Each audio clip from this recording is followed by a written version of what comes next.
October 21st. This is the monthly meeting of the Hardwick Electric Department. And we have all commissioners are present, as is Sarah Graves, our general manager, and Beth History, our controller. Is anyone from the public there? Because I can't see. Yes. Yeah, Stu Arnold, Caspian Lake. Stu Arnold, welcome. Okay, so And one more. I don't have access. We have one other too. We have one other with Stu. Paul Briere, Caspian Lake, also of Marshfield. Perfect. So I'm going to be on from 6 to 6:30. I'm going to be gone for about 15 minutes and I'll come back, just so you know what's going on. But we have the agenda. Is there any motions to change the agenda by anybody? I note that there's a executive session at the end, which is good, because I'd like to be able to do an executive session to talk about a personnel matter, if that's okay. Yeah, that's perfect. Great. Okay. Any review of the minutes of the last meeting? Any comments? Yeah, my name is listed in there and I wasn't present, so it didn't seem quite right. But you're always present, spirit. Exactly, Michael. Good distinction. So in the past, if there's been a change, someone makes a motion to accept it with the modification of, in this case, the removal of your name. So I move to remove my name from the minutes where I was not present. Second? Second. All in favor? Aye. Miles wasn't here. Passed. Next thing is public comment. So Stu, if you have something to say, now's the time. I think we just wanted to listen in. I didn't see the agenda, but I thought there might be an item about, It would be under the general manager, so if you want to address it distinctly, now's a good time. okay, so later, last week, Sarah and I met about the ongoing exploration of the dam at Caspian Lake. And she mentioned that there might be some movement on your team here to form a task force. And we just wanted to be present to let you know that we want a stakeholder position in that role. So we can, I know you're looking at 3 other dams potentially, and we would be only focused on the Caspian. Stu, has there been any conversation with the select board in Greensboro about the potential? We met a month ago tomorrow, in their second meeting they do monthly, and it was thrown out as just a lake level information, and that we had met with Sarah and you last month. Yeah. And we said the same thing. We wanted to be have the opportunity to participate and do this Great. together as best we can to make we can represent the lake shore property owners through the GA. We can represent the town in any upcoming possibilities that might arise in an opportunity here. And so we just they understood what we were after. They asked about committee versus task force from their point of view, and we might consider creating a charter and creating a committee to represent Greensboro in that endeavor. Great. Thank you. I'll admit I didn't go looking, but was there minutes or some points that came out of the meeting that happened at the Highland Center about a month ago? I believe it was focused on future of Caspian Beach. Am I OCNRCD. remembering That was, correctly? but that was more the meeting. I'm thinking you're talking about is that was like what to do with dams. Something. Well, no, so I think the same night we had a joint meeting, there was a lakeshore sort of wetland preservation, the meeting held by OCNRCD. Yeah. And then I think there was the dam or watershed, overall series that occurred about the same time. It might have been tangential. I just It wasn't was sure if probably you more wanted. tangential. Great. Yeah. I just wasn't And sure. if something it was something you specific wanted to bring about up. what would be done with the dam and dam repairs, Great. replacement, and future things. Understood. Cool, thanks. In our conversation with Stu, one of the things we talked about was, establishing, Opie and I haven't gotten together, or David and I haven't gotten together quite yet to talk about the Hardwick sort of focused task force, but talk about putting together some sort of charter, and then tangible next steps would be working together with the stakeholders to create an RFP, because a lot of what's needed is that hydrological study in order to make any decisions really or changes. And so how can we approach that? Is that something we would want to do? And just kind of working with stakeholder groups to make sure that it's valuable for all parties, Yeah, No, that- nothing set in stone. Those are just some of the thoughts that we Right, so have shared. that RFP kicks into what's gonna get, what are we asking a consultant to do, which is the hydrology study, the comprehensive assessments that are needed to look the dam over and then recommend alternatives before costing out some solution.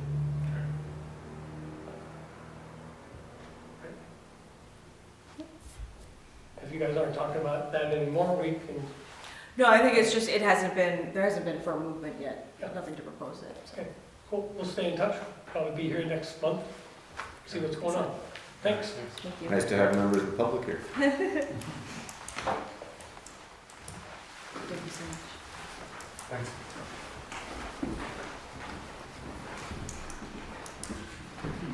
I'm not privy to what's on the agenda because my little phone doesn't show much, so what was next? Financial report, Okay?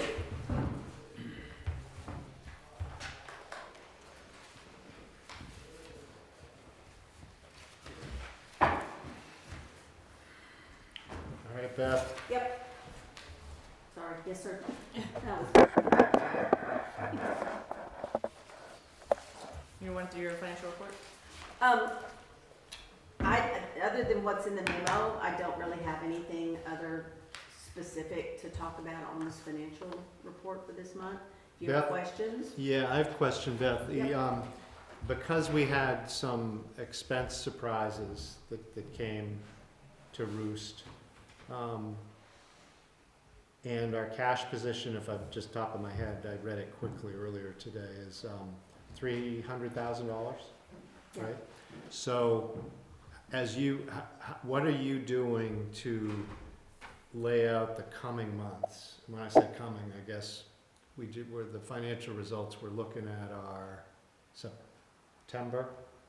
What's in this Actually, is August. August, okay. Thank you. So we really need to be, that sort of underlines why it's really important for you to be forward-looking as well. So you know, how much are we gonna have positive or negative cash flow in September, then in October? In And then- September, it's still so- positive. So it's still positive? Yeah, Okay. I know what the cash is, I just don't have all the Yeah. financial information for September. It is still positive. Every week when we're looking at part of our AP process to know what to pay that week, we look at everything. I've actually got everything out that we know for sure Yeah, through like March of next year. okay, good. So that we're watching to see when this stuff is due and when it's Yep. coming due. And that's both operating and projects? Yes, it's And you everything. keep those separate, but It's- pull them together? For the cash flow purposes, they're together Okay. because it's all cash. Yep. But we are able to identify Mhm. what's operating and what's for capital. Mhm. We can And so identify. what does that show for the coming months? For the coming For months, September, it's getting better, the same, not worse? it's not getting worse in September. Okay, Depending on if things actually come up as we think they're gonna come up, expenses or some- revenues? expenses, Expenses, okay. and revenues fluctuates a little Yeah. bit with weather. The big thing we've got coming up is the bucket truck, which we've got on the agenda tonight to Right. discuss that financing. That's the biggest thing we've got coming up in the Yep. near future. That, not tonight, but next month we'll have to take action on. So absent the bucket truck, what does it look like? Is it continuing diminishment of cash, or is it, Um, Because we were hopeful with the rate increase in place. The rate increases And the tax definitely down. helped, Yeah, definitely helped. I would love for the PUC to come down and make a final decision to see how much, if we're gonna have to refund or if we're gonna have to keep Sure. doing this, because Yeah, that's but gonna keep be a that- big factor in it. keep that out of it, yeah. That's gonna be a really big factor if Yeah. we have to do. But some independent of refunding. that, Independent of that, I have not looked at the projected cash flow beyond November. I mean, I have to know all what right, we've so got coming, September's, but I haven't September's looked- okay. September's okay. What's October? Yeah. We're gonna be okay for October. It might go down a little bit, but we're okay for October. And I'm gonna let Sarah, And what about November? I don't know November yet. We don't Okay. have any huge things. The reason I want Sarah to chime in on this is, because of the VEPSA, payments, Yep. because that's affecting cash flow as well, and you got discussions with them. Right, so, when facing more tight cash flow, just based on when expenses were coming in, we've connected with VEPSA on kind of flattening out some of the payments that we have due for them, for various, purchase power or what have you, so that we don't have so much pressure and we can, work with some of the more, less familiar outside vendors that we have, payables due to. So right now it's fine, I think we have to work through that. But what does that mean? I mean, we don't, when I ask the questions, I'm asking if we pay every vendor, including VEPSA, according to payment terms. Right. I'm not, and then the next, if we decide to slow pay someone, that's a whole different kettle of fish. Right. I think if we were paying everyone as per the terms, it's not as, I think it's a little tighter than what we would prefer, for sure. Well, So- I don't know what that means, so you just said we're okay. Is that paying VEPSA and everybody else according to terms? It is not paying the VEPSA power. How late? The bills that were due for August power, which are due by the end of September, about half of that is not paid. Then how can, And then there's. then how, following- then aren't you just rolling forward a problem? I mean, that's not an accurate statement to say that September is okay, because you're doing a catch-up. Right. So then how can September be okay? Because you're considering you're gonna slow down, you're gonna slow pay Based on the VEPSA again? cash flow that we had going out and the cash flow that we had coming in, Including getting VEPSA current. it does not include getting VEPSA current. Why not? Why, I've been instructed to withhold VEPSA payments. all right, but we have to have clarity in accounting. It's not acceptable to come in and say, to report our cash flow and have built into that not paying someone according to terms. We may choose to pay someone late, but that's just rolling a problem forward. And that's disguising the problem. That's not good financial reporting. No, those are still on the financials So- as Payable. liabilities, correct? Sure, but, It's a liability. but I'm I asking understand questions what you're about saying. cash flow. Yep, yep. So back to, we have $300,000, why are we not paying VEPSA on time? Is the VEPSA half we didn't pay bigger than 300? No, Then why didn't we pay it? I was instructed not to pay. At the time it became due, Why didn't It we would- pay it? at the time it became due and was due, there was going to be an inadequate amount of cash to cover, emergency expenses. What's that? Wait a minute, let's talk specifically, Yeah. not inadequate, not So emergency. when those came due, there was a point in time where we would have had $56,000 maybe in cash. I spoke with VEPSA because they represent, All right, but I'm confused because the statements that we're reviewing say that at the end of August, we had $300,000 of cash. So was it a 250 VEPSA bill? What was the VEPSA bill? The portion unpaid? probably 144,000. I can look it up. Okay, but why wouldn't you have paid that? Because it would have left us with $56,000 in No. cash. Well, what you're saying is different from what the financial statements say. Yes. So,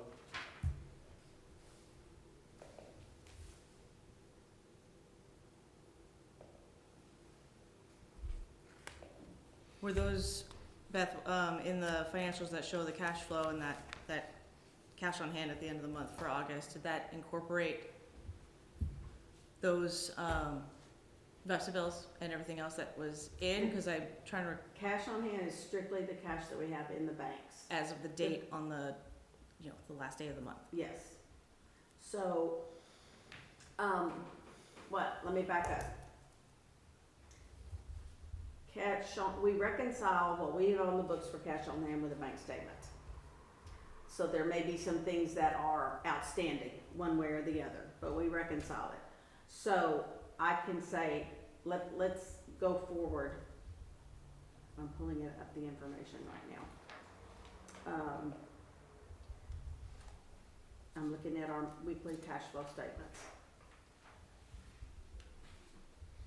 And I can tell you that right now, we have in the bank, as of last week, we had,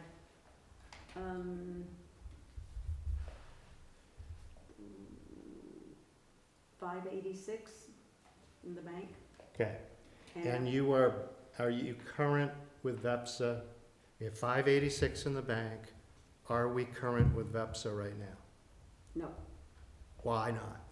Because we need to enter discussions on how to restructure and that debt, the past dues. What? Right now, I think there's probably, let's see, Beth, you probably have it up right now. There's Yep. probably about 400,000+, I would say, right? For VEPSA, for VEPSA. between the two, half of 1 month of power supply and, And there's a, Project 10, a couple other projects. Total that's due to VEPSA right now is, $551. And is that what's due that's current, or is Yes. that past due? Oh, past due would be the 200,000. So why are we past due for 200 when we have 586 in the bank? and what's allocated in that cash that's on hand? Does that include some of the To- stuff that's restricted? We've got 200 we've got 240 in people's that's restricted based on an upcoming Vermont bond bank payment that NEK you asked me to hold on, and then I'm also holding out, 200,000 for VEPSA payments. In addition, or is that the 200,000 that you just mentioned a minute ago? That's part of what I mentioned. Okay, all right. All right, we cannot have financial reporting in these meetings that doesn't give us visibility to our actual situation. And there may come a time where we are gonna slow pay or no pay someone, but that can't be, there's nothing in here that says that. And so, Okay. if every one of us here reads this diligently, and we only got it a few hours ago, but I did read it because I had time today, and it doesn't accurately reflect where we are. So you can't direct her to not pay bills and report cash flow that isn't an honest and accurate representation of our cash flow. That's just, you're creating a favorable cash flow position by, in effect, borrowing money from your vendors. And there may come a time where we have to do that, but that's not normal course. Well, and it wasn't normal course to have to make that decision to begin with. And I understand what you're saying, though, and I'm not trying to make excuses. And it's not intended to Well, the decision at the moment we weren't part of, this current situation makes no sense at all. If we have $583,000 of cash in the bank and we're past due with our key vendors, what on earth are we doing? We're just digging ourselves into a hole and pretending we're not. And I won't stay on this commission if we're gonna play games like this. I'm that upset about it. So, you know, Michael, I'm sorry to be so dominant in this discussion, but No, this all is right. really serious. But it doesn't seem that difficult to make the balances work, understand where we are, without it being it should be totally transparent, and it's not. And, you know, what's critical to us, Beth, is that we need to know how we're doing on our operating accounts. And we have the belief that with the rate increase, we should be cash flow neutral or positive. And that, so the capital account, the projects, are a different matter. And those have large sums going out and hopefully large sums coming in from FEMA or other sources. And those things will put us on a roller coaster. But when we approved the budget, we decided we're gonna borrow to satisfy our capital needs, including the bucket truck. So what we can't, what you're doing, you said, is right. You're looking ahead to the bucket truck, we're gonna approve the financing for it. But we really gotta watch that, because we need to know as a group, assuming we have the rate case stick, that we're operating in a cash flow viable position. And then we need to look at our projects and be looking forward and say, how much do we have to borrow to do our projects? That was the whole basis of the budget. And if we're going off the rails on that, then that's really serious. And I know that if we don't get our rate increase, it will be serious. But, so I guess, Michael, you've listened to all this. The question now, I think, is we need to give Beth and Sarah some clear direction about what's acceptable and not with respect to not paying vendors, starting with VEPSA, and what clarity we need in our reporting. I'm not comfortable with playing that game because it's really creating a potentially bigger and bigger problem for us to solve going forward. It adds up and it adds up, and puts us in a more tenuous position. So my argument is, we pay within terms, we honestly know how we're doing on our operating accounts, we know how we're doing on our projects, and if we need to go borrow, we go borrow, and we do it ahead of time.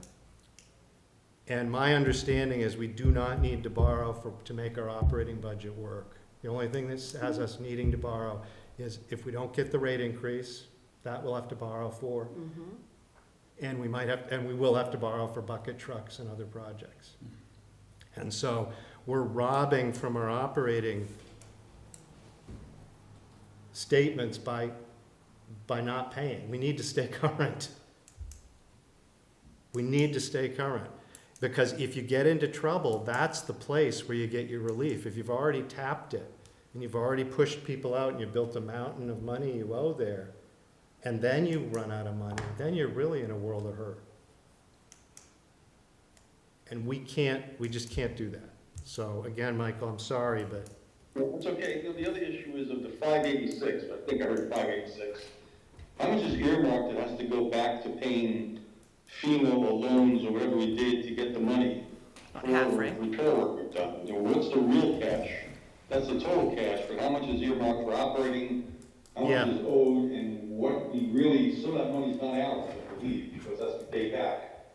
Yeah, and Beth put in the package that we got, she put in there a nice picture of at least the Wolcott Hydro situation, which is our biggest Yeah, project, and it shows what we've received and what we've spent and what's yet to come, and that's good, but it doesn't fully answer your question. It's like most of the answer to your question, but it may not be everything. 440 is what I heard, based on what was just discussed. Is that accurate? 440, Is allocated and earmarked of our cash. There was 240 that was restricted and another 200 for VEPSA that's past due. 200 for VEPSA. We've got a Vermont Bond Bank, which is the FEMA stuff.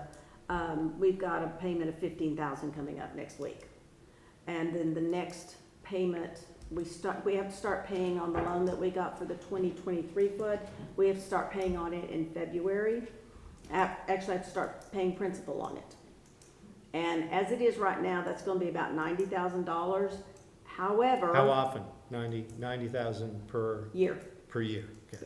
However, if FEMA would come through with the money that they've got earmarked for us, that can go down, the principal of the loan can go down about $150,000 even before February if they would hurry up and get their money. But at this point, Okay.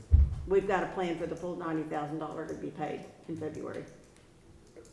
And is our line of credit drawn? No, And how much is our line of credit? 300,000. 300. So that's a key point too. Yeah. So our liquidity is our cash on hand plus our untapped borrowing capacity. That's our total liquidity. So our liquidity is 300 plus 583. Is that what you said? Yeah. 86, yeah.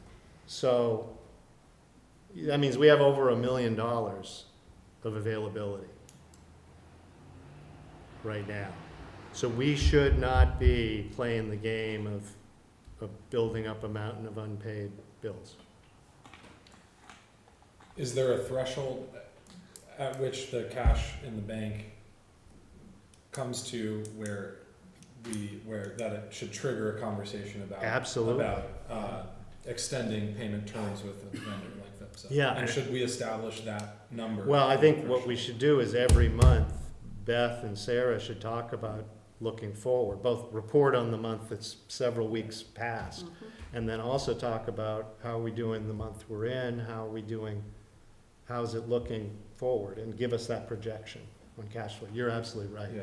So I don't think I think it might be a special meeting if we're gonna, That's- yeah. if we're gonna have to draw on the line of credit, Yeah. it should be a special meeting. Yeah, The line of credit exists to do what Sarah was trying to do.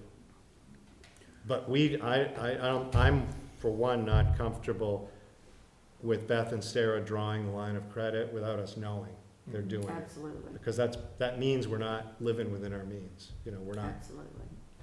Well, and so, to explain the decision that I did make, and I own that decision to pause the payments with VEPSA, is because, our payroll itself is 30,000 basically a week. And so the prospect of having 56 of cash on hand in the bank for 1 week's payables was not acceptable from my perspective, because God forbid something's late, or if there's a fluke in deposits or what have you. That wasn't something that I felt was putting Hardwick in a position of strength at all. And so that was the decision. It wasn't meant to be a long-term. And when did you make that decision? How many weeks ago? Was that 3 weeks ago, Beth? Oh, must have been I'm longer gonna than that. guess, Well, we're that's. talking about August. August wasn't 3 weeks ago. No, this was in No, August. this didn't start in August. Okay. Correct. Good. That was, this was September, or I think late September. Okay, so remember a right. month ago. Correct. Yeah. And so what the issue is, as you looked at a moment and made an estimate, and then we haven't remedied it. Instead, it's getting bigger. What's the timeline for credit that, like, our 300,000 liquidity? You draw that anytime. How quickly? I mean, what type of credit is that, and how quickly? It's a can line it of be? credit. It's a line of credit, which means, I believe, you can draw on it in Yes. short notice. Correct.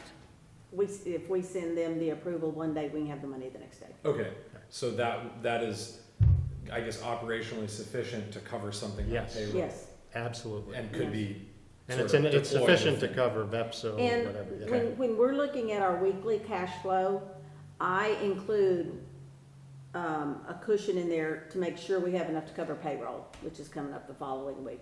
Okay. And then I have That's those good. reserved, That's good, yeah. those reserve amounts that we've talked about for VEPSA and NEK, and I have those reserved as well. In the bottom page.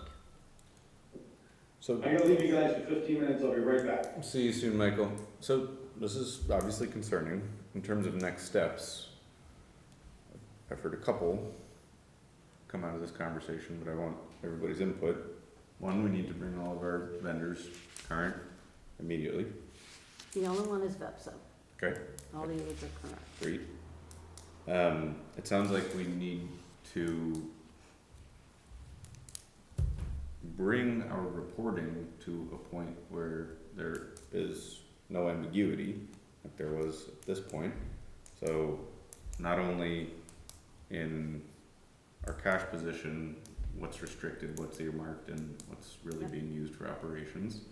So I think hopefully by next month that can be in place. It's my instinct, and then And to make that even more specific, I think today you've provided us with a commentary about the current and future months' cash flow. I think for our sake, and honestly for your sake, Sarah, having cash flow projections in writing, you know, having that's part of this package every month is really good. So then Sarah knows, we know, everybody knows what our situation is looking like and then what we're gonna do about it. Yep. Yeah, and I think as part of those cash flow projections, the part of this discussion that I'm actually unclear on is a confident answer to the question of assuming our rate increase sticks. Is our budget still feasible? And does our liquidity cover our operating expenses? I've heard kind of bits and pieces along the way, but I would like a confident answer to that. A great question to ask. My first reaction is, that's a really good question. Great. And it kind of depends on what the PUC comes back with. As far as the No, rest of this year. This is with, he Hang said on. with the rate, take that off the table. We built the with budget no rate- around an assumed rate increase. Yes. So assuming that, So for this year, we're probably gonna get all the cash that we got from the rate increase. Unless PUC comes down in the next few weeks and says, no, here it is, and we have to make an adjustment. So we should be good. Our cash projections based on our new rates should be good for through the end of this year. For next year, I haven't looked at next year yet. That's part of what we're putting together. We'll have to include consideration in there. I don't know how to come up with a number, but if we don't get the full cash, if we don't get the full rate increase, No, that's not the scenario we're asking you about. okay, then come at me again. so assuming that the rate increase sticks Okay, and all of our planned capital expenses and everything else we had in the budget play out as we budgeted for, do our revenues cover our operating expenses, and to what extent? What is our cash flow Okay. position going to be for the remainder of the year and beyond that? And Okay. I think we're putting you on the spot. You're on the Oh, that's hot seat. okay. But That's okay. I think what that frames for you is you need to come to this meeting, the next meeting, next month and every month thereafter, with that answer in writing. It's Okay. just a packet. Okay. And basically all it is monthly cash flow projections. yeah. And that, I've got all the data, it's just a I matter think of you do. putting it Yeah, in the absolutely. format that, No, I You're think needing to we just see. need clear answers to that, and if we're I've gonna got be the getting data. close, great, we can contingency plan. If it's gonna become problematic, let's deal with it, but Well, I think one thing that would be helpful is to really pull out, because I mean, the cash flow is the cash flow, and expenses are gonna come from cash, right? But I think acknowledging where maybe we need to borrow more for the capital projects that are occurring, so that we can identify what is the level of borrowing necessary in order to continue the progress we need to, and to improve the system overall and make Agreed. those investments. absolutely. And when we reviewed the capital budget, remember there were two columns. There Right. were projects that were budgeted, and then there were projects we wanted to do if we could borrow to cover them. Correct. And so we're, because of what the PUC gave us in the way of direction, we know we're gonna have to borrow for capital projects. That's just, they've put us in that position. Yep. They're only giving us rates that'll cover our operating expense, they won't cover capital.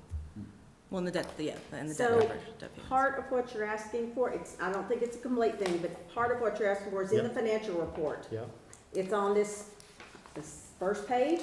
yeah, There's a place down here, it talks about cash flow. Here's the actual. There's a column in there that says budgeted. Oh, sorry. Grab 2 of those. And it's on page 9. These new glasses just aren't working. They're on page 9. On the cash flow section, there's a budget column.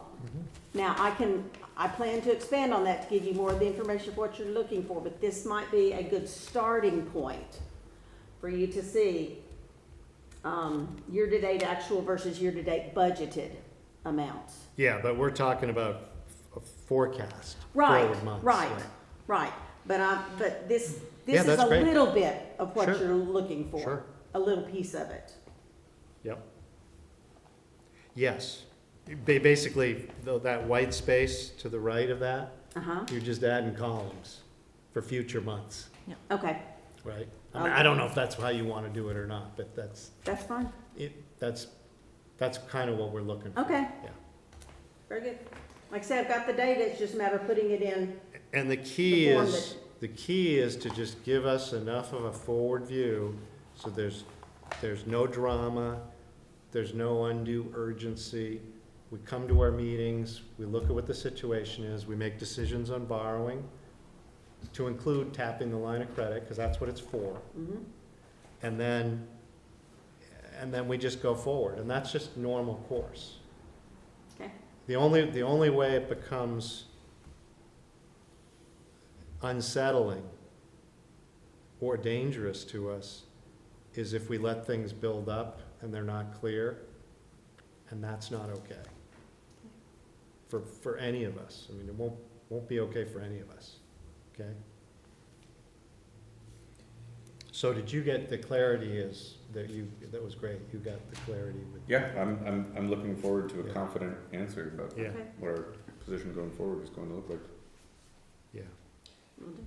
Can I also ask, is some of the issue here basically the week to week? I mean, what I'm hearing is we look at a month and we're comfortable, and is it between pay periods or weeks that is causing the concern? I mean, there's Yeah. such a lag time in almost all of what our expenses are, and I Yeah. mean, because, you know, and when we actually receive revenues from sales, I mean, it's what, 45 days or more when we are, you know, Understood, are yeah. paying for the energy, then we actually receive those revenues. So part of it's that. I mean, I think we also have, I mean, if you kind of look at these numbers, there's a lot of expenses that are not in, you know, traditional operating, but are still expenses that are due, and that's what the capital, right? And so I think there's things that we've tried not to immediately draw on the line of credit for that, and it's, you know, I think we're at the point where it has to be a little bit more granular, and I do think that the month to month is more,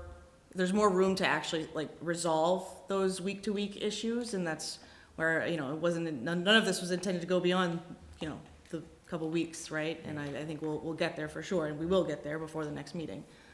It's just a matter of, you know, and that's kind of how finances work, right? Sometimes there's tight weeks, especially when you only have bills come in every 2 weeks. That's when we. So we're past due with VEPSA right now by how much? Sounded like a big number. 200. It's just 200 at this point. Okay, good. So you've got the means to fix that tomorrow. Good. That's good. So should we go, so was there anything else to go through on it? Anything you wanted to flag for us on the FEMA report and the hydro? Because that was a Yes. good, That's this month, yeah. what page was that? Oh, before we were here, oh, thank you. On the FEMA report, a lot of information, and it can be kind of convoluted. So if you've got questions, absolutely. What page was it? It is 19. 19. Got it. Yep. So, one thing I do want to mention, it has to do with, the sluice gate that was damaged in 2023. FEMA gave us $482,000 for that. We did not hold those funds out just to say this is for the sluice gate, because at the time, we were paying for building contents and generation turbine and all those expenses. And also we were paying, this is when we were paying all those contractors when we were so short-staffed. That's a tongue tangler. So those funds are not actually sitting out there available. So there could be a potential issue come up that FEMA says, well, where's the money? Well, we haven't got it just sitting out there waiting, because we had to, based on Mike's instructions at the time, said, we gotta pay these bills that are coming in. So if an issue ever comes up from FEMA or whomever, the auditors haven't had a problem with us knowing Sure. that that's sitting out there. But if an issue ever comes up, we would have to get those funds through borrowing or something. And it's not the whole 482, because we can officially say, you know, that 482, well, we spent 401,000 over here on building contents that y'all haven't reimbursed us for. So we can say it went to that. However, even when they do reimburse us for the building damage, half of that goes back to Vermont Bond Bank for payment. So essentially what we're looking at is probably about 200,000 that they may come back and say, well, where's that money we gave you? Well, technically we know we had to use contractors out the Yahoo last year for everything. So a lot of that was spent for operating expenses. So if FEMA comes back and says, where's our money? There's a potential that we need to keep aware of, that we may have to go out and get a loan. So if we go out and get a loan now, if we had kept that money sitting there, we would have had to get a loan to pay our operating expenses when this was happening. Just to make you aware of the situation, of the potential that could be out there. And am I right that the sluice gate damage in there was also damage in 2024? On the sluice gate, it was Yeah. just 23. It was just 23.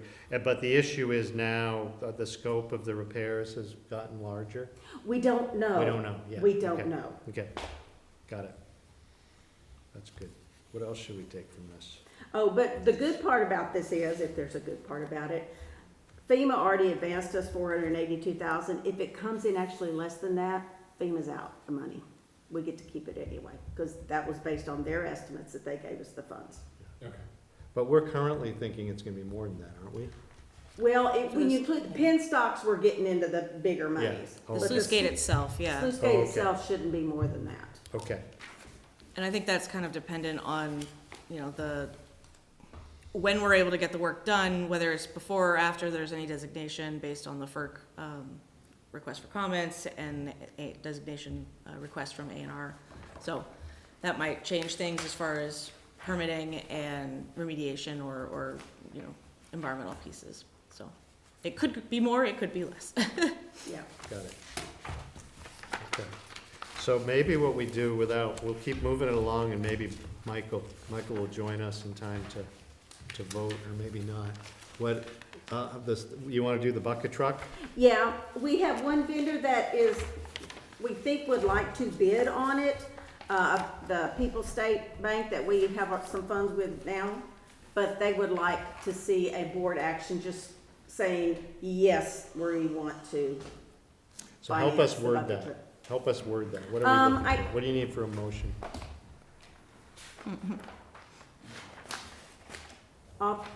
It's on page 2 on the agenda. Authorize the general manager to source financing of the bucket truck approved in the 2025 budget.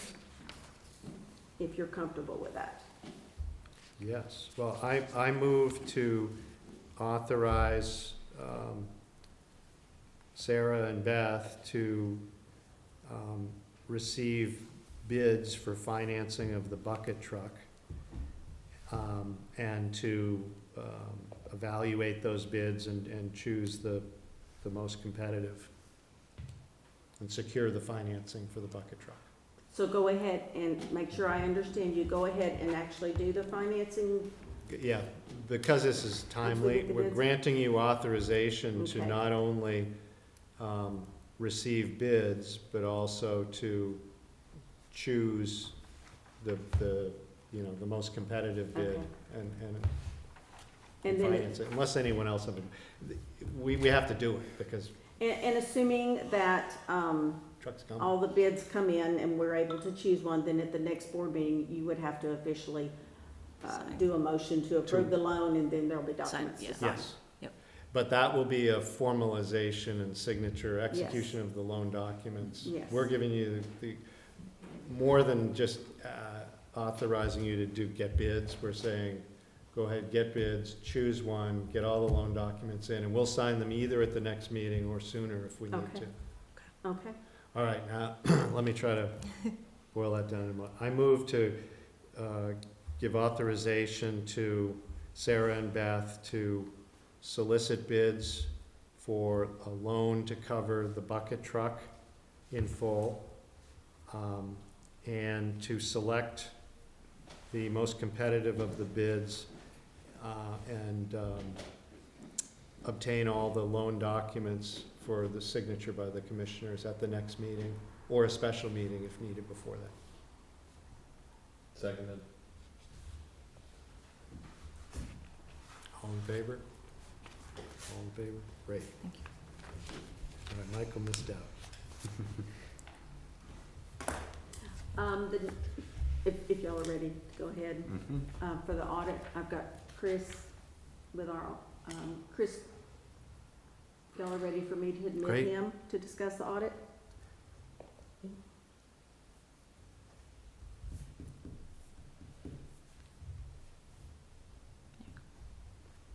Hey, Chris, can you hear us? He's got his, he's on mute. Might have to give him There you are. Okay. Okay, so what, Can you hear me okay? yes. So what they have is the draft, the last draft that you sent.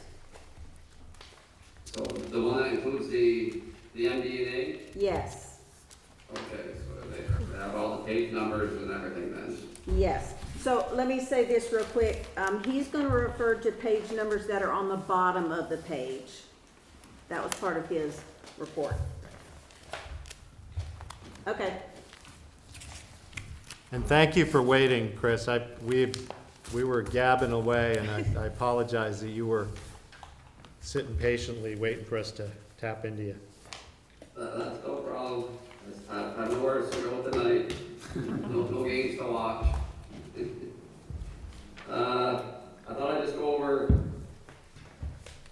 basically the big changes from one year to the next that we've had in the reports.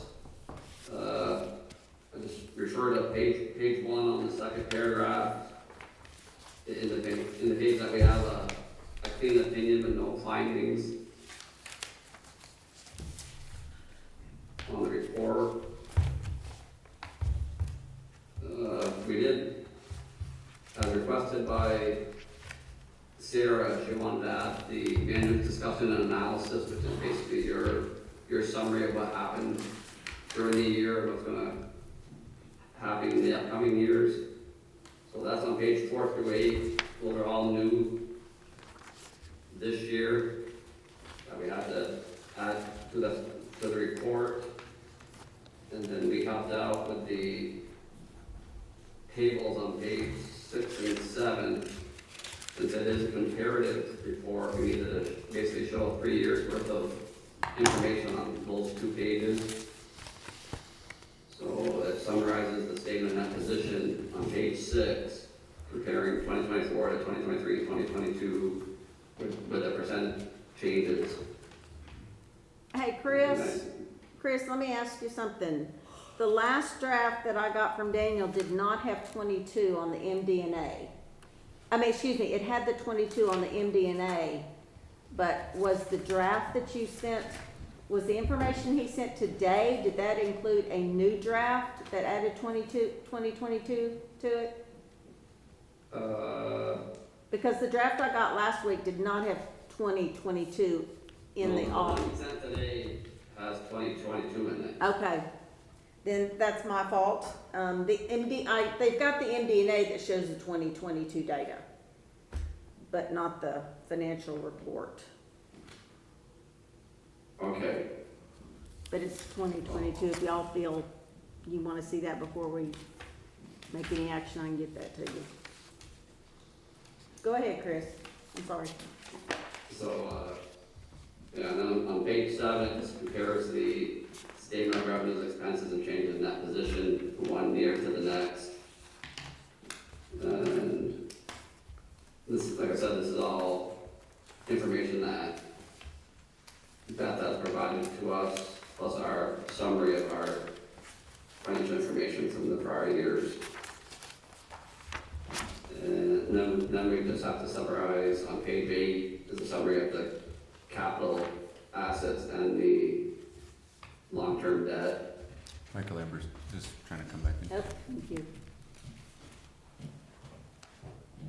On page 9 is the statement of net position. I'll just, if you look at it, there was a big increase in cash and cash equivalents, but that's mostly due from the FEMA grant received and the insurance proceeds received were pretty significant, and that's pretty much what increased your cash flow. Everything else is pretty much reasonable to prior years for current assets. The non-current assets, the investment increases, that's your annual increase in the Transco LLC investment each year. The long-term receivable is just the settlement agreements with Craftsbury and Sugarman. The long-term remaining on those are Sugarman's $367,000, Craftsbury's $81,000. And then we have the property equipment net of depreciation, and then construction work in progress, net of non-refundable payments for construction. And those, that's been a ongoing battle trying to get those to reconcile with Beth, you know, and it's a little confusing for us because we don't normally do it that ways, the way they do the planned retirement and stuff, so we've going back and forth. I think we finally got it summarized to where she likes it and where we can understand it. The deferred outflows of resources is your pension from the Vermont Municipal Employee Retirement System. That's gone down from 287 in 2023 to 189 in 2024. And on page 10 is your liabilities and deferred inflows in that position. Accounts payable is up significantly. That's mostly from the VIPSA. I think they're a little behind with their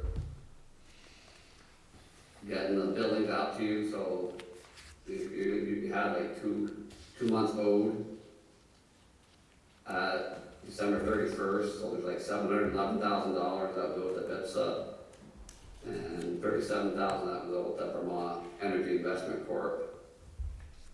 And then there's also a tree service first that was owed $78,000, so pretty significant increase from prior years. You did have to borrow. And Chris, do you believe that increase over prior years was just happenstance, that there just happened to be a timing?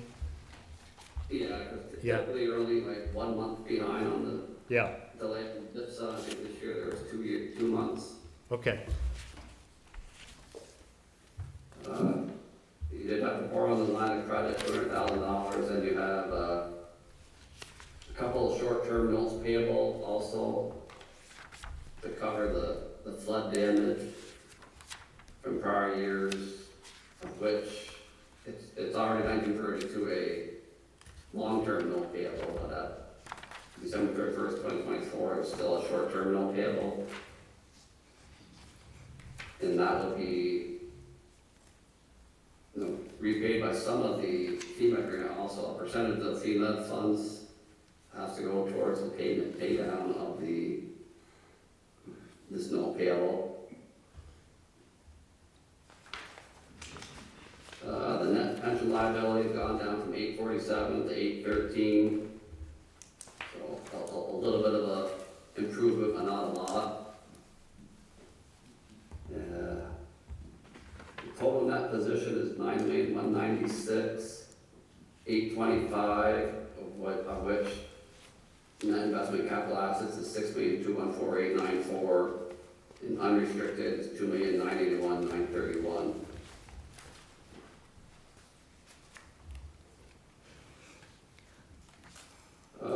Page 11, gives us the summary of your statements of revenues, expenses, and changes in net position.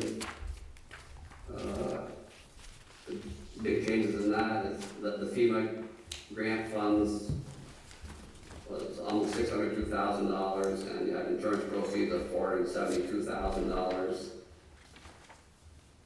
And miscellaneous income, I think some of that is also an advance for debris removal from Vermont leagues of cities and towns.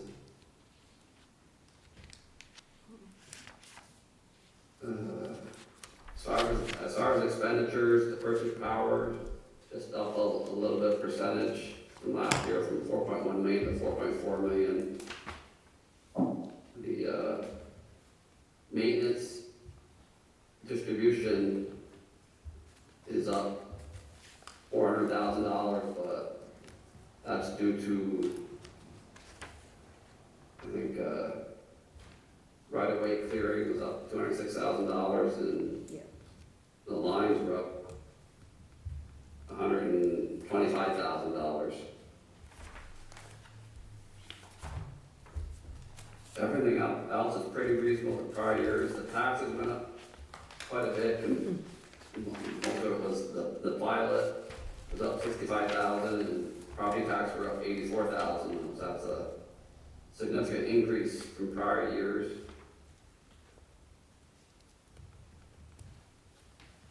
I'm not sure which towns have the bigger increases or not. I don't have that summary in front of me.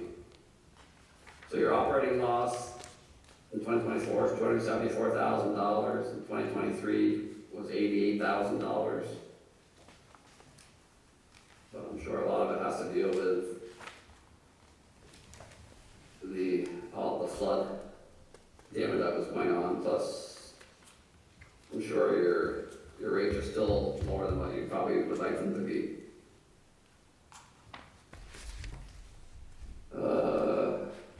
Other than that, the change in net position was $263,808 compared to $413,926 in prior years. I don't know if you have any questions specifically yourselves on the notes of financial statements or anything else that's not in there. I have a question, Chris. It's really relevant for you, but I'm going to direct it to Sarah. Sarah, you had some concerns about how we were doing some of our accounting, and that was relative to what you felt, I think, I don't want to put words in your mouth, but it was a public utility accounting versus how we're doing our accounting. This is a good moment to bring that up, because when this audit now is complete, what it's saying, you're saying, I'm saying, Chris and his firm are saying, is that this is a fair and accurate assessment of our financial performance. So is there anything in here that you want to raise right now that's out of the ordinary of what you would think? And is there anything you've discussed with Chris, or anything you should discuss with Chris?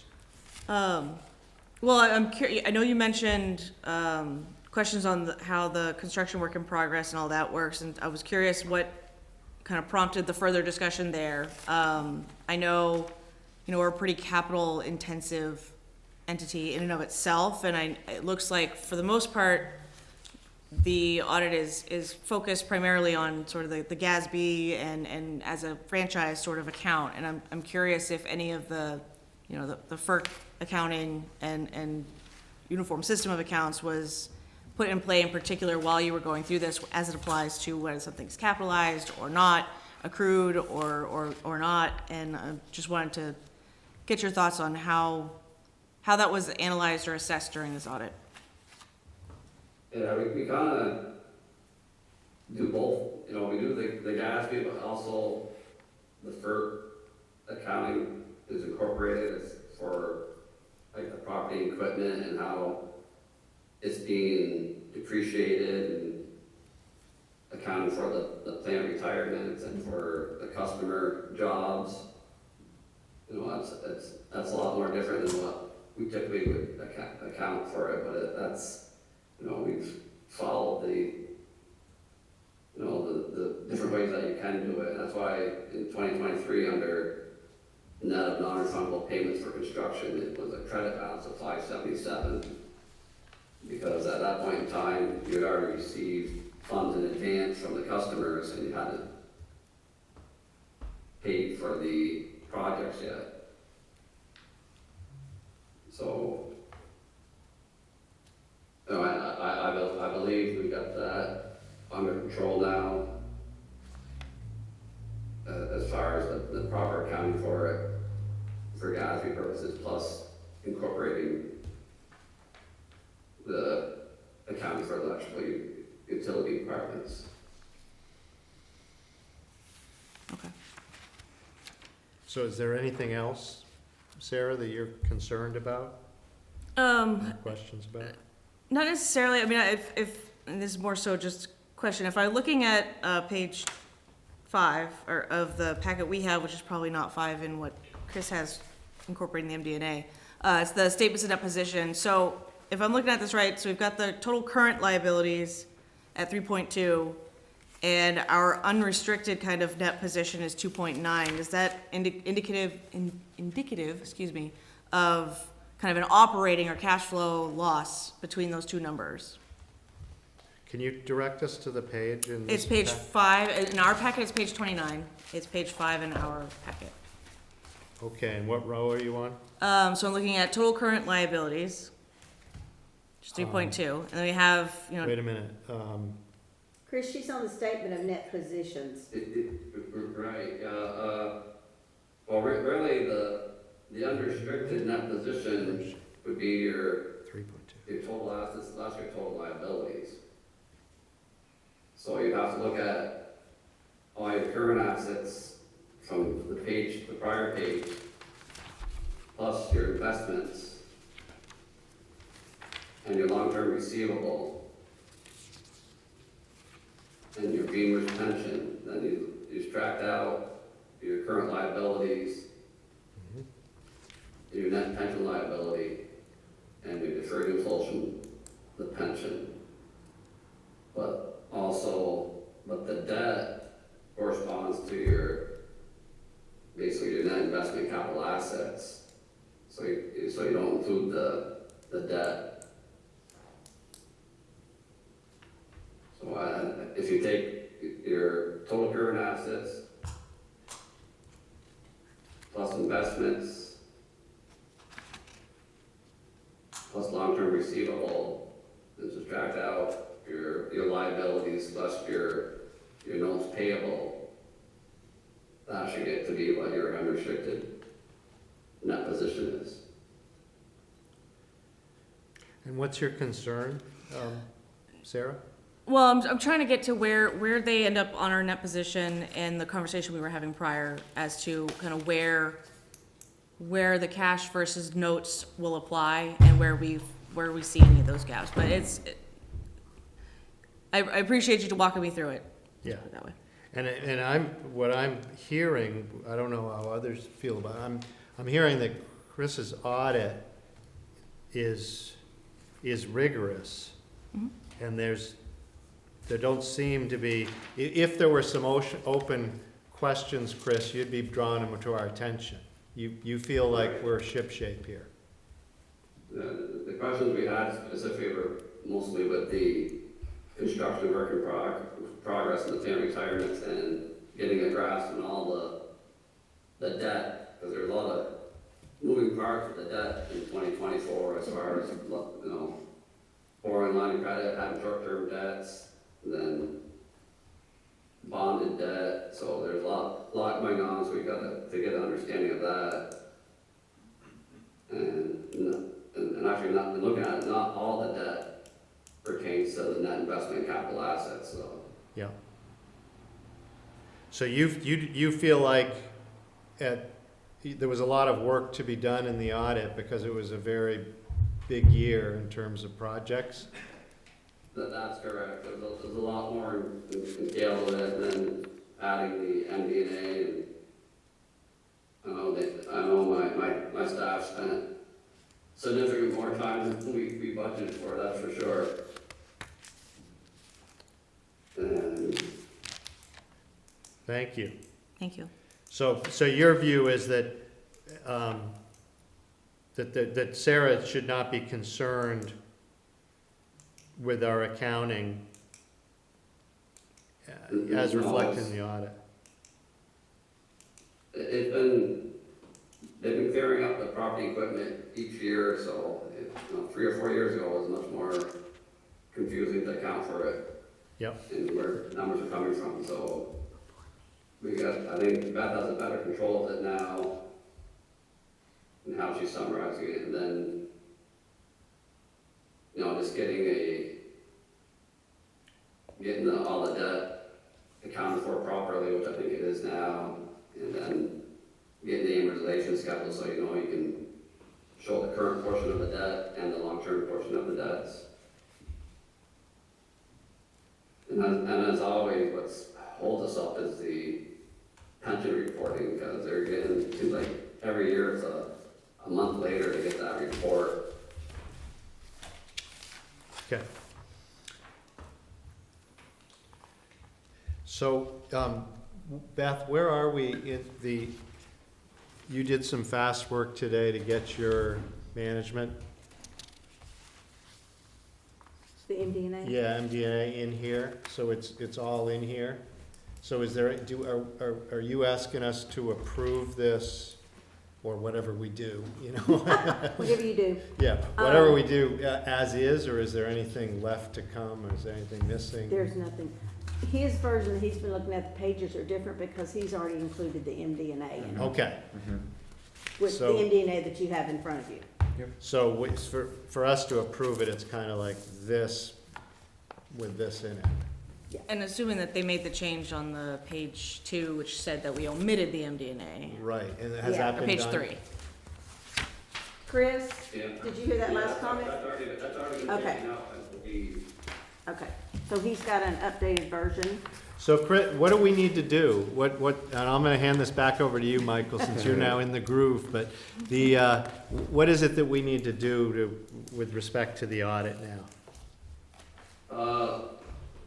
Once you've approved it, Accept it. I'll send a manager representation letter to Sarah that she can sign, and I really need her signature and the board's signature. Yep. And So, then I can release the final financials. do we need a formal motion, or is it just a nod right now that we're accepting the audit with the MDA in it? In the past, you have made a formal motion to accept it.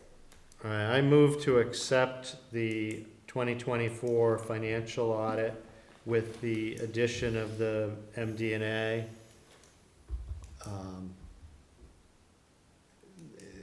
To allow that to come forward now for sign off by the general manager and the commissioners. We have a second? Second. Any discussion? I have a question. Chris, I'm at a disadvantage, I don't have the paperwork in front of me, but did I hear you say that we used $200,000 of the line of credit last year? Yes, there's a Okay, so my, $100,000 in line of credit, there's a $300,000 short-term note payable, and $1,257,000 in the Vermont Bond Bank for the flood damage. okay, so my question to So Beth and Sarah, did we pay back that $200,000 line of credit this year, No, or is it still outstanding? it's still outstanding. And so is that part of the $400,000 line of credit we have, or is that a different line of credit? We have an additional 300,000 that we have not drawn on. Okay. So before, did we say before we had 400,000 of line of credit? I thought. 3, it So was, that's 300,000 left. yes. Okay. And Mike, Michael, when you were gone, I think, I want to just check, tell me if you were on when we brought it up, but we basically directed Beth to come to each of these meetings, with her, added to her packet, cash flow projections for beyond the month where she's reporting the results for each subsequent month, so that we have a forward view of our cash flow projections, and that it's important that she be able to help us see the difference between our cash flow on the operating level and our cash flow projections for projects, and then also identify what borrowing we need to do to fund the projects. And we also said that, you know, we don't want the management to be short paying VEPSO or any other suppliers, that they need to pay them in full, and the purpose of the line of credit is to, if there's an unusual month where we have a bigger cash need, to draw the line of credit, but the commissioners expect to be informed if we get to that point of drawing the line of credit. Yeah, I think it's a great idea. Unfortunately, again, I can't see what Beth did this month, but deconstructing the financials between operating and projects and loans and repayment of loans as individual items Yes. is something we need to see. Yep, Yeah, that and the budget for next year, as we're getting ready to work on it, we're just, I think what I hear you saying, Sarah, is everybody wants comfort that we've got an operating budget that is, that doesn't require borrowing, and that the borrowing is gonna be required for the capital projects. And so you're gonna have to disentangle them a little bit too, Okay. to get to that. So Michael, that disentanglement was another directive, and the only other one was to bring VIPSA current, so we had no other slow pays Yeah, outstanding. everybody should be current, but there's some outstanding Yep. reason not to make someone current, because it's so much harder to pay something a month late than it is on time. It's just, Yep. from business, I know, if you don't pay it on time, when you really have to pay it, you say, why am I paying it? It becomes so difficult. Yep. But yeah, we should pay people on time, unless we don't have the money. Yep. But if we have a line of credit, and we have operating expenses that are positive the next month, we should know we can do that.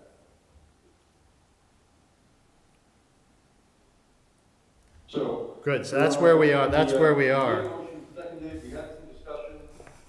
All in favor of the motion? All right, passed. All right. Thank Thanks, Chris. Thank you, Thank you very much, Chris. We appreciate the extra work you put in. I just want to thank the town for allowing us to perform the audit one more year, but I have discussed with Beth before that last year was really supposed to be our last year. I'm in the process of transitioning to retirement, Good for you. and no other partner in a firm that has the municipal experience or expertise. So we've had to make a decision as a firm to no longer perform or pursue municipal audits. So you'll have to go out to bid to find another accounting firm going forward. Yep. Better get after that, Beth. We have It's already in the works. You can't retire till you get It's that. already in the works. We should have something for you next month. We do appreciate being able to work on it, and you know, with me, I'd like to keep pursuing the municipal audits, but unfortunately, they're, it's getting harder and harder to be experts in all areas, and Yep. they've decided to go more nonprofits than municipals. Understood. Well, thank you for everything, Chris. Your staff has been good to work with. Okay, well, thank you guys, and, have a good evening. You as Thanks, well. Susan. Good night. Bye-bye. Bye. So Michael, that puts us at the 2026 budget planning, which is pretty easy because I think that's just taken us through the kilowatt hour assumption. Remember last year we got tangled up at the late stage of we weren't comfortable with the kilowatt hours upon which everything was based. And we said this year we want to do it starting with the kilowatt hours. And so that's where we are, and I'll tell you, since I was the big pain in the ass, maybe second only to Lynn last year, that I think the kilowatt hours look great on the surface. But Beth can maybe tell us what's Sure. behind it. And you're exactly right. This is strictly looking at, for your purposes here tonight, is looking at the projected kilowatt hours. It has nothing to do with dollars. Yep. Because once y'all agree with the kilowatt hours that are projected for next year, then I will send that information to BEPSA for them to run it through their model to project actual dollars, and they project dollars for net metering, and they also, and it helps them project, use it for their purchase power. So for tonight, we're just looking at quantity of kilowatt hour sales. And I really didn't increase, I don't anticipate it increasing much of anything at all, maybe residential like 3% or commercial. And if you've got questions on that, I'll absolutely look at that. But something else that is on here that y'all had asked for last year is our highest usage customers, and that's the confidential information that there's customer names on here. That's confidential. It needs to stay here. But y'all had asked for information as to who are our highest using customers. And I've actually got 3 years of information on there. That's great. For the industrial customers, that's every one of our industrial customers. On the commercial customers, it's just the top 30 for each year. And some of them are very steady, but the reason I didn't include, or I didn't increase much either on the commercial or industrial side is because there's a lot of movement, but overall, I would be very reluctant to increase it any more than what we have, than what I have in this projection, which industrial 0. We've got some going down, some coming up. And commercial, maybe a little bit. But if, this is just my suggestion, if you see a trend there that you think should be looked at more closely, be happy to.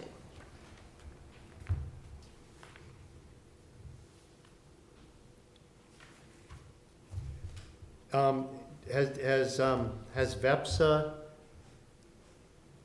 been part of the dialogue yet? Not yet. I actually contacted Heather at FEPSA, and I thought that they were going to originally give us the numbers that based on our history that they were generating. I'm glad and they she said, didn't. And she says, well, I thought we were waiting on you. I said, well, we got a board meeting next week. Let me just put something together. So it's possible that VEPSA Heather will say, gee, we were thinking more growth, more electrification, higher numbers, and it'd be good to listen to the argument. But we got really uncomfortable last year with, and you were part of it, sort of at the early months when you joined. But my impression, like any P&L, any business, is if you get more kilowatt hours through our system, we're in better shape. So if we're conservative, realistic and conservative, it's a better place to start with the budget. And if the demand is greater, it might get us in trouble because maybe they won't contract the right and plan the right supply, and that might get us in some trouble with VEPSA and buying our power. But in terms of how it'll flow through our P&L, it'll be great, as opposed to going with big numbers and then falling short. Well, and I think when you look at the whole year in aggregate for what the power budget ends up being, it's very close. I mean, some months are going to be a little bit higher, some months are a little bit lower, but I do think between the discussions that we do get there, it's just not every month is exactly spot on, and that's really dependent on a lot of different things. Now, the rate case for 2026, I'll bet we put in a higher number Higher number than, than this for 26. And, because I remember being all worried that the rate case scenarios were too high, too high, too high. They had all this electrification, and we were saying, we don't buy, it may not matter, this is what the real world looks like right now, so so we for should the do rate it. case, we used 2024 actual data, and I think Uh-huh. 25 was the projected, if I'm, Yeah, if we're on probably, the same yeah, page. sure, yeah. Okay, But then we had a built-in percentage growth every year, and that was the place. we had a little bit. Yeah, okay, well, just, we might bump into, you might bump into that, so. Thank you for getting this out early. Okay, So,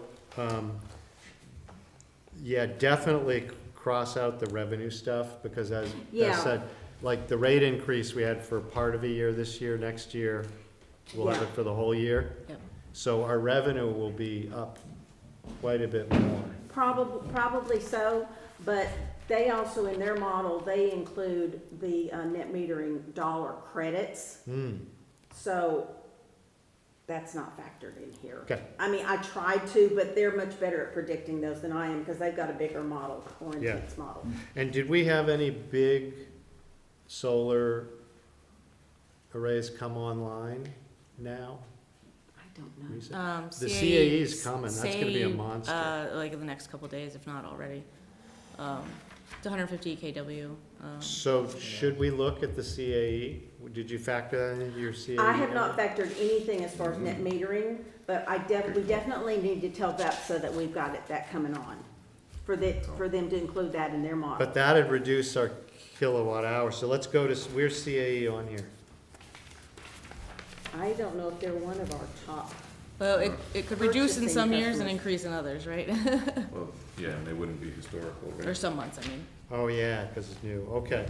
Well, that might be Or you and A Sarah, different project here. Yeah. page 59, center, oh yeah, 2025. they're way down where there. are you? But They're down.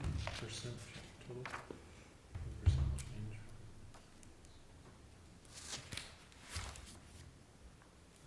it's not giant, No, okay. I don't think it'll move the needle that much then. now, to be honest, I don't know if they have more than one account. I honestly don't know. This may be a separate account. I would have to look up their information in the billing system. Yeah. This just happens to be their account that's on a commercial rate. Okay. Okay. So that's one. We'll But just it have could to- be their only account. We'll just have to remember that. I will let Heather know that that's gonna be a factor in net metering for next year, the CA that's coming on. Yeah, When they put it in their model to project. yeah. Are they covering all their usage or just most of it, or? Well, I mean, not all of it, no, but, All right. it's also, we have to pay, we have to be able to build and supply for all of their usage regardless of whether they are, they have access or not, so. Okay, Yeah, great. which we have done for the last few months, so I think that puts us in a good position as far as knowing what that should look like. So I'm gonna ask her, are y'all comfortable with these KWH projections to give to VEPSA? to put in Michael, their this is the model? moment where we say, speak now, or, or the KWH. I can barely hear with the details, I don't have anything in front of me, so Okay, I say let's move on. okay, so we're all right, we go Okay. forth. Okay, If we hear something that says we made a mistake, we're always open to making a change, but this, we like this as the starting point. okay. I will continue working with them. Okay, so that brings it to general manager report. I admit that I have been essentially out. I was sick and then had personal hacking, and then it's been technical difficulties since then. I've been without access truly and securely to my email or accounts for almost 2 weeks now. That will be resolved, but I apologize. I don't have a written report, but I'm going to provide as best I Okay. can an oral report now. Utility business and operations, things are going, smoothly as far as, various projects, and the transition of Brian Foreman, who was our working foreman, into the utility operations manager role for the interim, as we had discussed. And that opens the vacancy for the current working foreman role. Right now, we have. How did that go? It went great, actually. Yeah, I mean, it went really well. I think we're in a really good spot. I think that his insights and perspective are going to be crucial in hiring for the working foreman role, and also, working through that recruitment for the utility operations manager. Right. We have continued to kind of make improvements and started training in the office with the office staff on various functions, and kind of refining and just getting things in order. The PUC has several open dockets that are ongoing, including one about rate making and how to actually structure those rate cases and kind of the returns on that. So it's very interesting to me. We are continuing to work through that. VEPSA is a close advocate and representative for us during that process, but I know that they issued a request for comments recently that we will be responding to.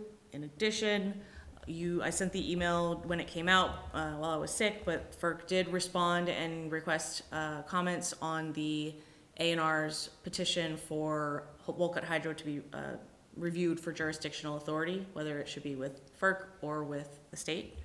I have contacted 3 or 4 different attorney counsel firms that specialize in energy and federal regulations, and I was able to get more of I can give you some recommendations and guidance to start, right? And that would not cost anything, and then kind of what the typical structure of fees are, and it's no small pennies, so I might work with our existing counsel to get this initial response filed, and then go from there as far as if we feel that specialized counsel is required.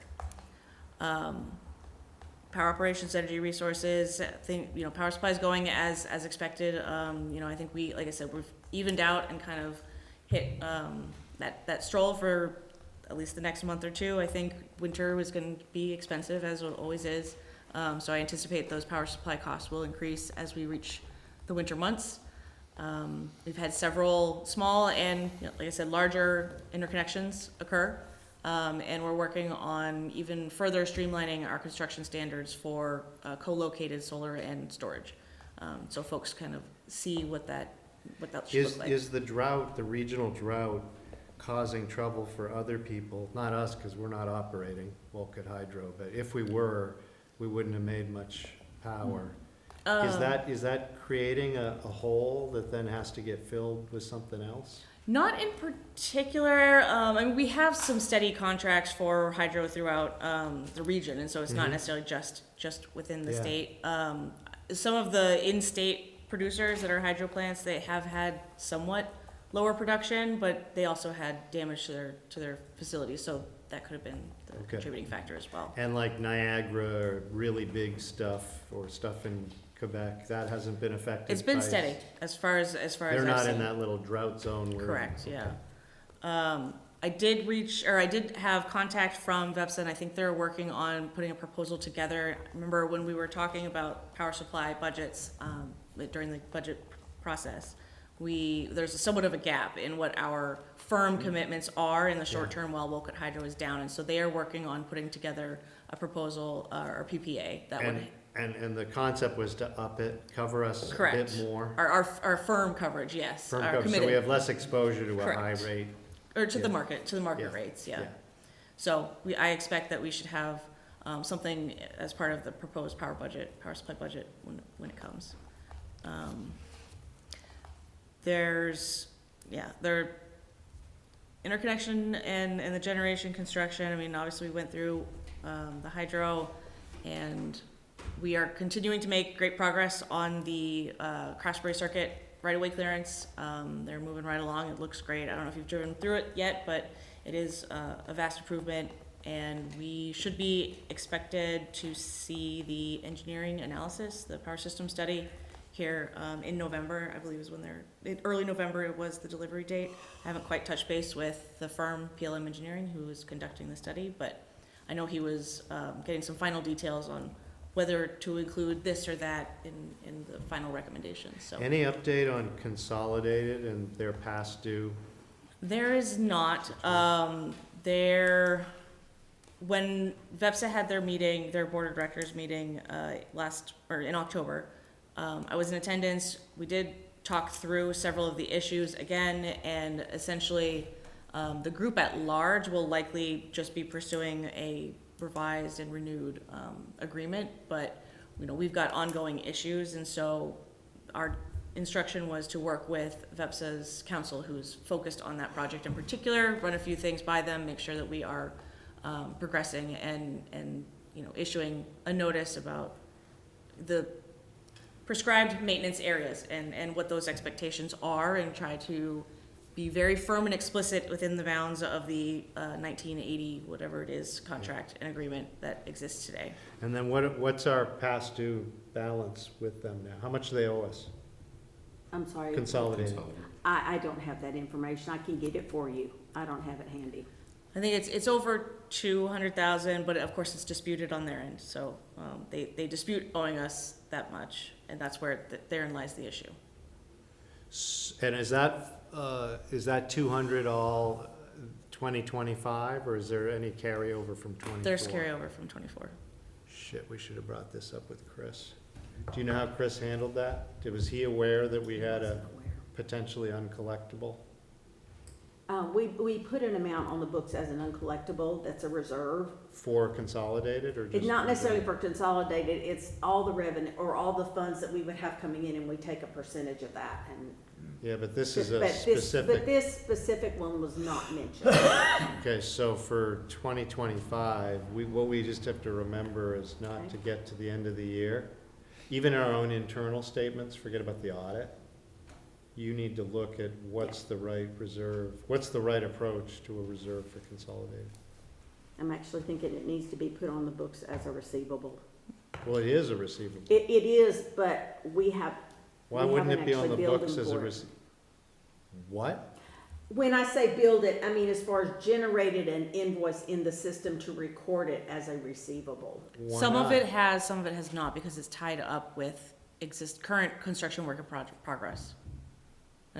Some of it is within QUIP projects because it's associated with the billing of the clearance, the right of way, or make ready. I apologize. So like current active. Well, wait a minute. If there's 200,000 they owe us, when you talk about owe us, that means it's an account receivable past due. That was I thought that it had been booked. I can double check, but not to my knowledge. The work order is out there, but I don't know. I'm gonna back up. All right, She may have created an invoice, so I may be speaking out of turn. Okay. It may be out there, let me check on that. We'll verify. And why wouldn't we be pounding the table asking them to pay us? We have and we are, but at the same time, there has been. But if you're not invoicing them, that's not pounding the table. Well, my understanding was that we were invoicing them. Okay, like I All right, said, you Well, guys double I could be confirm. wrong. You better get on, if Yes. it's a $200,000 problem. We need to get on the same page. Yeah. I agree. Yeah, okay. In fact, no, I can't get to it. I think I can. As Beth kind of mentioned when we were wrapping up the audit as well, we do have, I think, 3 different proposals for auditing firms for the commission's review for 2026. They are obviously eager to get that started and get the commitment whenever we can get it on the agenda, which would, I assume, be next month, so that they can begin the work and We fit had us into the schedule. 1 year proposals from a couple of people. When Sarah came back from a VETSA meeting and said they had some accountants do a proposal for them, and it included additional years. So we've gone back to our potentials as well as a couple of new ones to say, give us 3 years. Right. Give us a quote for 3 Generally, they can work with the cost if you have a longer term commitment. I'm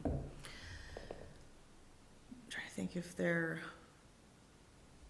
Sure, I think I heard something about engineering report in November. Do we have the final, or we're about to get the final FinStock report and the cost estimate, is that? I think they're working through the actual A&E study, but I'm not sure what phase we are at. I know that there were, definitely a lot of correspondence back and forth, but like I said, I tried to not accidentally send anything by email. So I think we can give you an update by email or notify the board when we're going to expect additional study and reports from the 80 for Woolkit. This from the engineer. Correct. But I thought that was, You mean I thought we said that was almost due already. the power system study, or are you talking about the hydro study? No, the repair study for the pen stop. Yeah, so that I don't know exactly when that will be in. I know that it was slightly delayed due to a couple things, but that I can report back for the pen stop. We've received some drafts, but I don't think it's in final form or final draft form. Well, we should probably try and get a date for when they think they'll be done. Yep. So that'd be good.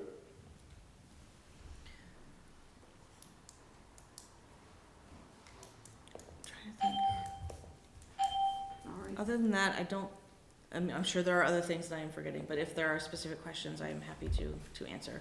That's great. Agreed. Just looking at the clock, so. I will clarify that. We have invoice consolidated. It is out there. It's out there as a receivable. And what's the total? 118, 34, 140, 152, 204, right at 204,000. Okay. Good. That's good. So now the question is, how do you just pester the hell out of them? Well, and I think, And you know, you're sending them past due notices, past Right. due notices, past due notices, doing your legal stuff, Yep. doing everything you can. Yep. Because we gotta have clarity as we get to the end of the year. absolutely, yep. Well, and I think part of it too is that, what's driving us to make these clearances is other joint attachers. And so they want to also proceed with their build out, and if it's not safe for them to do so because the right of way is not cleared, but it's not our maintenance area, then that's kind of where we're trying to establish, this is where we're at. I know that for the last 40 years, HUD has done all of the clearance, but now you are no longer contributing to that. So just want to make it explicitly clear that you will be taking on the apps for these joint attachers and, So, go from there. so there's two things, that's sort of the go forward, Correct. which you just described, is really important. And then there's the 200,000 they owe us. Correct. And so are you, can we ask you, Beth, to just use all your accumulated career of experience on how to pester the hell out of a past due I can. situation? I mean, I just send can. them, try to get it out of them. Every month. Yeah, hard. Does our contract with them have, interest on past due amounts over so many days? Probably, yeah. The agreement is so old, I highly doubt it. I don't know if our invoice terms probably have something maybe, but yeah, No, never mind. we've never had this kind of situation before Yeah. to have to deal with it. Okay.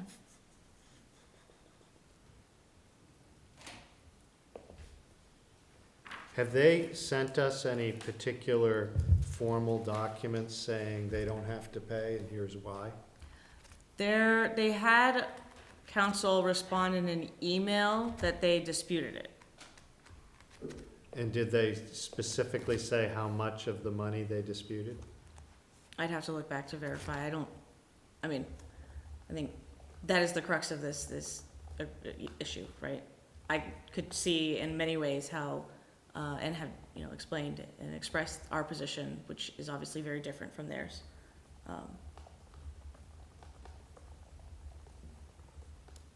But that's where I think council is required. Do we want to do a settlement with them for, a lesser amount that they pay by a certain time? Is that something we can do?